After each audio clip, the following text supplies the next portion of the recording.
Di saat ini saya akan menjelaskan mengenai tugas saya di mata kuliah pemrograman linear. Nah, di sini saya memiliki kasus, yaitu suatu masalah yang berkaitan dengan COVID-19. Dan kasus tersebut akan diselesaikan dengan metode grafik, diantaranya dengan menggunakan titik pojok dan garis lidik. Selanjutnya dengan metode simplex, yaitu dengan melakukan iterasi, dan akan dihasilkan suatu kesimpulan, yaitu jawaban atas kasus yang ada.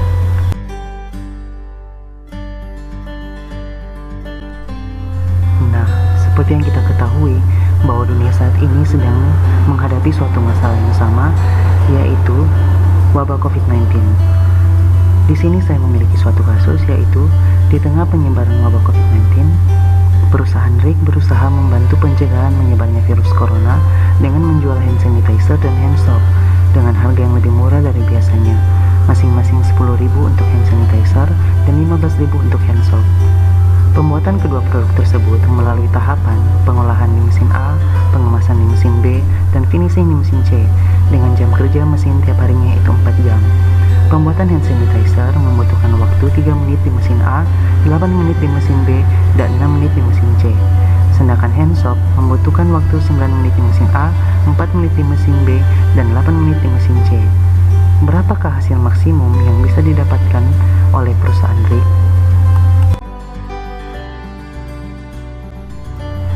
Selanjutnya, kita akan menyelesaikan kasus yang ada dengan menggunakan metode grafik, yaitu dengan cara titik pojok. Terlebih dahulu, kita harus menentukan model pemrograman linearnya.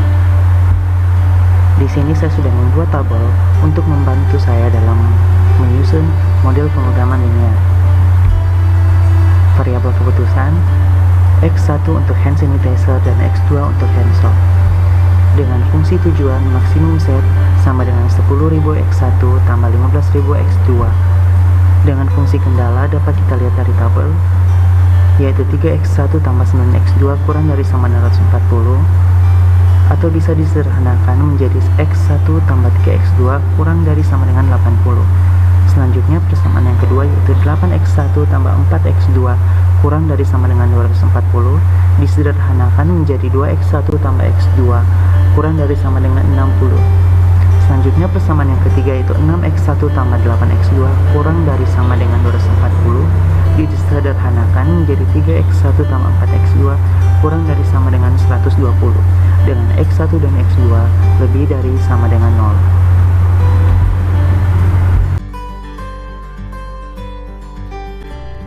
Langkah selanjutnya yaitu kita akan menggambarkan fungsi-fungsi kendala yang ada ke dalam koordinat kartesius. Nah, di sini bisa kita lihat bahwa daerah hasil yang ada dibatasi oleh titik pojok A, B, C, D, dan E. Dengan titik A yaitu 0,0, B 30,0, C adalah titik perpotongan, D titik perpotongan, dan titik E 0,80/3. Ya, selanjutnya kita harus mencari titik perpotongan di C dan di D. Kita akan menentukan titik-titik perpotongannya. Kita lihat titik potong di C. Titik potong C merupakan titik perpotongan antara persamaan 2 dan persamaan 3, yaitu persamaan 2X1 tambah X2 sama dengan 60 yang telah disederhanakan sebelumnya. Begitupun dengan persamaan 3 yaitu 3X1 tambah 4X2 sama dengan 120. Untuk melakukan eliminasi, kita kalikan 4 persamaan 2 sehingga didapatkan 8X1 tambah 4X2 sama dengan 240 dan persamaan 3 tetap yaitu 3X1 tambah 4X2 sama dengan 120. Setelah dilakukan pengurangan, didapatkan 8X1 kurang 3X1 yaitu 5X1, 4X2 kurang 4X2 yaitu 0, dan 240 kurang 120 itu 120, sehingga 5X1 sama dengan 120 dan nilai X1 sama dengan 120 bagi 5 yaitu 24. Selanjutnya kita substitusikan nilai X1 ke persamaan 2. Dalam hal ini persamaan 2 yaitu 2X1 tambah X2 sama dengan 60, dan kita masukkan nilai X1 menjadi 2 kali 24 tambah X2 sama dengan 60, dan 48 tambah X2 sama 60 dan didapatkan nilai X2 yaitu 12. Maka kita ketahui bahwa titik perpotongan C adalah 24,12. Selanjutnya kita menentukan titik potong di D, yaitu kita lihat di gambar bahwa titik D merupakan perpotongan antara persamaan 1 dan persamaan 3. Di sini kita lihat bahwa persamaan 1 yaitu X1 tambah 3X2 sama dengan 80. Ini sudah disederhanakan, dan 3X1 tambah 4X2 sama dengan 120. Untuk mengeliminasinya, kita kalikan 3 persamaan 1. Didapatkan 3X1 tambah 9X2 sama dengan 240, dan 3X1 tambah 4X2 sama dengan 120.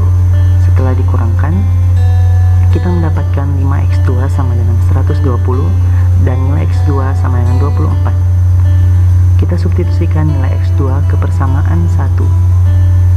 Nah, X1 tambah 3X2 sama dengan 80, X1 tambah 3 kali 24 sama dengan 80, X1 tambah 72 sama dengan 80, maka didapatkan nilai X1 adalah 8, dan kita dapat titik D yaitu 8,24. Setelah kita mendapatkan semua nilai titik-titik pojoknya, kita masukkan nilai titik-titik pojok tersebut ke dalam nilai maksimum Z, yaitu 10.000 X1 tambah 15.000 X2. Kita lihat untuk titik A,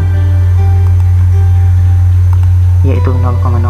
Ketika disubstitusikan X1 0, X2 0, mendapatkan hasil 0. Dan untuk titik B, X1 adalah 30 dan X2 0, 10.000 kali 30 tambah 15.000 kali 0, didapat hasil 300.000. Untuk titik C, nilai X1 yaitu 24 dan nilai X2 adalah 12. Kita substitusikan ke persamaan yang ada, sehingga 10.000 kali 24 yaitu 240.000, dan ditambahkan dengan 15.000 kali 12 yaitu 180.000, sehingga 240 tambah 180 menghasilkan 420. Selanjutnya titik D, nilai X1 yaitu 8, nilai X2 yaitu 24. Kita substitusikan ke persamaan yang ada, sehingga 10.000 kali 8 yaitu 80.000, ditambah 15.000 kali 24 yaitu 360.000, sehingga menghasilkan 440.000. Dan titik E yaitu 0,80/3 dengan nilai X1 0 dan nilai X2 80/3. Disubstitusikan ke persamaan yang ada, maka didapatkan 10.000 kali 0 itu 0, tambah 15.000 kali 80/3 yaitu 400.000, sehingga didapatkan hasil 400.000. Nah, kita lihat dari kelima titik yang ada, manakah yang merupakan titik maksimum? Tentunya di titik D. Maka kita dapatkan untuk titik maksimumnya yaitu berada di D, yaitu 8,24. Nah, selanjutnya kita menyelesaikan kasus dengan menggunakan metode grafik, namun secara teknik garis leading. Garis leading di sini adalah garis pembantu untuk menentukan nilai maksimum.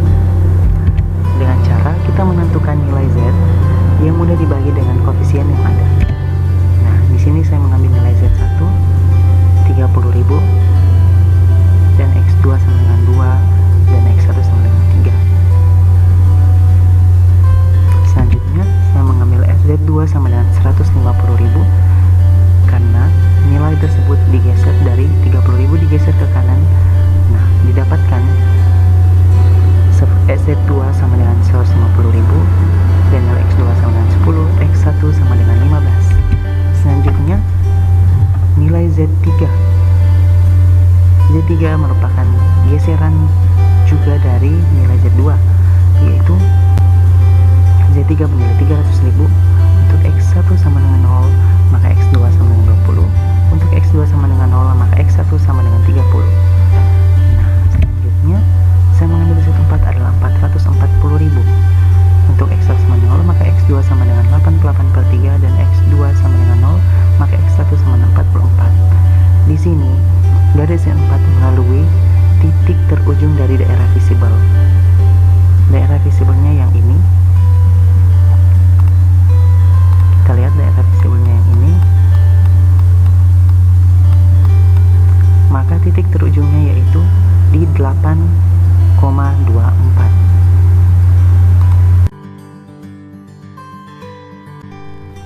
Selanjutnya kita bawa persamaan-persamaan linear yang ada ke dalam bentuk kanonik. Dalam hal ini memaksimumkan Z sama dengan 10.000 X1 tambah 15.000 X2 tambah 0 S1 tambah 0 X2 tambah 0 X3. Dalam hal ini kita telah menambahkan X1 pada kendala 1, X2 pada kendala 2, dan X3 pada kendala 3. Nah, sebelumnya kita mengubah maksimum Z menjadi Z kurang 10.000 X1 kurang 15.000 X2 tambah 0 X1 tambah 0 X2 tambah 0 X3 sama dengan 0. Nah, di sini kita dengan syarat X1, X2, S1, S2, dan S3 lebih dari 0. Selanjutnya kita bawa persamaan-persamaan yang ada ke dalam bentuk tabel. Di sini kita lihat bahwa basis yaitu variabel basisnya yaitu S1, S2, S3 dan variabel non basis X1, X2 yang bernilai 0. Selanjutnya kita pilih variabel basis yang akan masuk dengan melihat nilai yang paling kecil di baris Z. Nah, nilai yang paling kecil di sini yaitu 15.000. Secara otomatis kita pilih variabel X2 yang akan masuk basis. Dan kita akan menentukan variabel basis yang akan keluar yang akan digantikan dengan X2 dengan cara melihat rasio, yaitu penyelesaian dibagi dengan X2. Pada basis S1 rasionya yaitu 80/3 yaitu 26 2/3. Pada basis S2 rasionya 60/1 sama dengan 60. Pada basis S3 rasionya 120/4 sama dengan 30. Dan demikian variabel basis yang akan masuk yaitu X2 dan variabel basis yang akan keluar yaitu S1 karena rasionya adalah yang paling minimum. Nah, sehingga kita sudah dapat menentukan mana yang akan menjadi baris pivot dan elemen pivot dan juga kolom pivot. Pada ini kita lihat bahwa baris pivotnya itu baris S1 dan kolom pivotnya itu kolom X2 dan elemen pivotnya itu 3. Selanjutnya kita akan melakukan operasi Gauss-Jordan. Nah, pada operasi Gauss-Jordan kita akan membuat elemen pivotnya bernilai 1 dan nilai di atas dan di bawahnya akan bernilai 0. Langkah pertama yaitu mengganti S1 pada kolom basis dengan X2 karena yang variabel basis yang akan masuk yaitu X2 dan variabel basis yang akan keluar yaitu S1. Maka baris baru X2 sama dengan baris S1 dibagi dengan 3. Nah, baris S1 di sini yaitu 0, 1, 3, 1, 0, 0, dan 80 dibagi dengan 3 mendapatkan hasil 0, 1/3, 1, 1/3, 0, 0, 80/3. Selanjutnya langkah kedua yaitu kita membuat min 15.000 menjadi 0. Maka kita akan mendapatkan baris baru Z sama dengan baris Z dikurang min 15.000 dikali dengan baris baru X2. Dalam hal ini baris Z yaitu 1 min 10.000 min 15.000 0, 0, 0, dan 0. Dan min 15.000 dikali baris baru X2 didapatkan 0, min 5.000, min 15.000, min 5.000, 0, 0, dan min 400.000. Sehingga kita dapatkan baris baru Z 1, min 5.000, 0, 5.000, 0, 0, dan 400.000. Kita masuk pada langkah yang ketiga, yaitu membuat 1 pada baris S2 menjadi bernilai 0. Maka akan didapatkan baris baru X2 yaitu baris S2 dikurang 1 kali baris baru X2 dengan baris X2 yaitu 0, 2, 1, 0, 0, 1, 60 dan 1 kali baris baru X2 yaitu 0, 1/3, 1, 1/3, 0, 0, 80/3 sehingga didapatkan baris baru X2 yaitu 0, 5/3, 0, min 1/3, 1, 0, dan 100/3. Langkah keempat yaitu kita akan membuat baris S3 di mana 4 akan bernilai 0, sehingga baris baru S3 akan bernilai 0, 5/3, 0, min 4/3, 0, 1, dan 40/3 dengan cara mengurangkan baris 3 dikurangkan 4 kali baris baru X2. Selanjutnya kita mendapatkan sebuah tabel melalui perhitungan tadi yang akan membantu kita dalam iterasi selanjutnya. Sebelumnya kita lihat dulu apakah solusi sudah optimal atau belum dengan melihat nilai di baris Z. Kita lihat di sini masih terdapat nilai negatif. Itu artinya solusi belum optimal. Maka variabel basis yang akan masuk selanjutnya itu variabel X1. Dan kita menentukan variabel basis yang keluar dengan menentukan rasionya kembali. Pada basis S2, rasionya 100/3 dibagi 5/3 itu 20. Basis S2 rasionya 80/3 dibagi 1/3 itu 80. Dan pada basis S3 rasionya 40/3 dibagi 5/3 sama dengan 8. Maka yang menjadi titik minimumnya yaitu pada baris S3. Dengan demikian, dapat kita simpulkan bahwa variabel basis yang akan masuk adalah X1 dan variabel basis yang akan keluar adalah S3. Dan sehingga kita dapat menentukan kembali baris pivot, kolom pivot, dan elemen pivotnya, di mana baris pivotnya itu baris S3 dan kolom pivotnya itu kolom X1 dengan elemen pivotnya yaitu 5/3. Kembali kita melakukan operasi Gauss-Jordan. Yang pertama yaitu kita akan membuat elemen pivot di sini yaitu 5/3 menjadi bernilai 1. Di mana langkah pertama yaitu mengganti S3 pada kolom basis dengan X1 dan akan didapatkan baris baru X1 sama dengan baris S3 dibagi 5/3, di mana baris S3 itu 0, 5/3, 0, min 4/3, 0, 1, 40/3 dibagi dengan 5/3 didapatkan 0, 1, 0, min 4/5, 0, 3/5, dan 8. Pada langkah yang kedua, kita dapatkan min 5000 di sini kita akan membuat menjadi 0. Maka baris baru Z adalah baris Z dikurang dengan min 5000 dikali dengan baris baru X1, di mana baris Z yaitu 1, min 5000, 0, 5000, 0, 0, dan 400.000.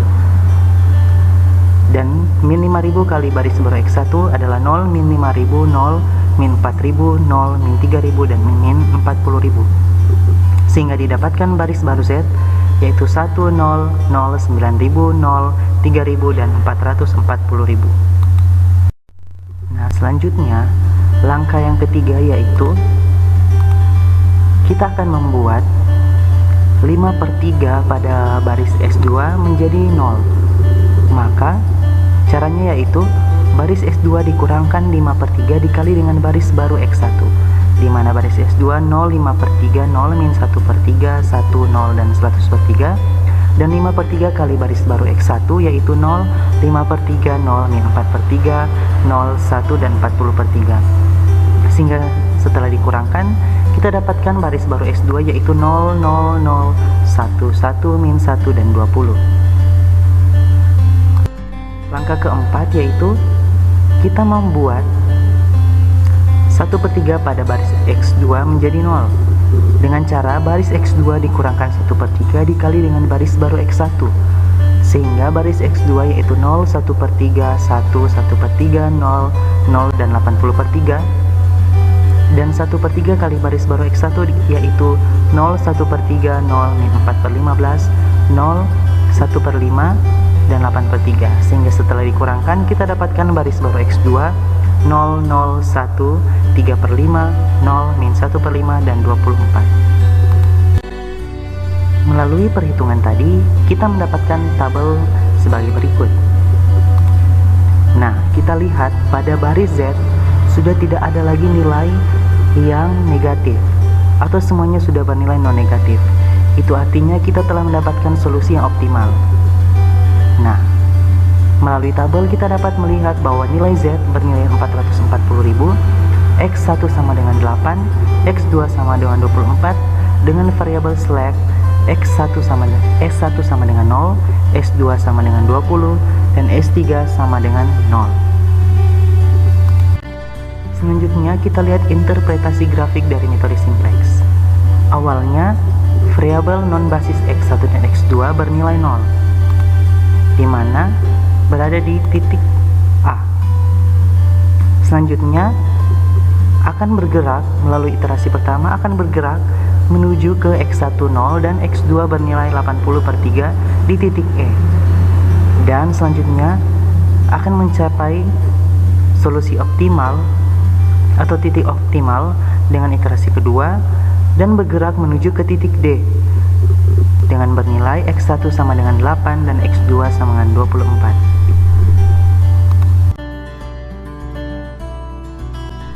Jadi, kita sudah dapat menentukan kesimpulan dari kasus yang ada. Dengan melalui metode grafik dan metode simplex, kasus yang ada dapat ditemukan solusinya bahwa perusahaan RIK akan mendapat keuntungan maksimum sejumlah Rp440.000 per harinya dengan menjual 8 hand sanitizer dan 24 hand soap. Demikian hasil presentasi saya, kiranya bermanfaat buat kita semua. Tetap jaga kesehatan and stay home.